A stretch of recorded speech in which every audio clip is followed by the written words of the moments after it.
রাজ্য জুড়ে ব্যাপক জয় বিজেপি।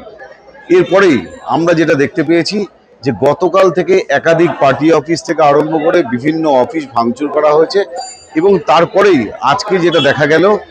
দমদমে যিনি বিজেপি প্রার্থী অরিজিৎ বক্সী তিনি যেমন জিতেছেন এবং জেতার পরেই তার কর্মীদের নির্দেশ দিয়েছেন কোনো রকম কোনো ভাঙচুর করা যাবে না, কোনো পার্টি অফিস দখল করা যাবে না, কোনো বাইক র্যালি করা যাবে না এবং তার পাশাপাশি যে সমস্ত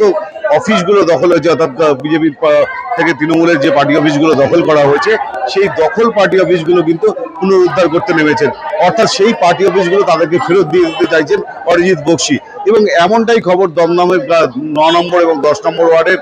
লক্ষ্মীনগরে একটি অফিস এবং সেখানে কিন্তু দেখা গিয়েছে একটি স্বাস্থ্যকেন্দ্র, সেই স্বাস্থ্যকেন্দ্র কিন্তু গতকাল তালা দিয়ে দেওয়া হয়েছিল এবং তার উপরে কিন্তু বিজেপির যে পতাকা সেই পতাকাও লাগিয়ে দেওয়া হয়েছিল এবং তারপরেই কিন্তু গতকাল জেতার পরেই আজকে সকালবেলা তিনি সেখানে আসেন এবং এসে কিন্তু গেটের তালা খুলে তাদের হাতে অর্থাৎ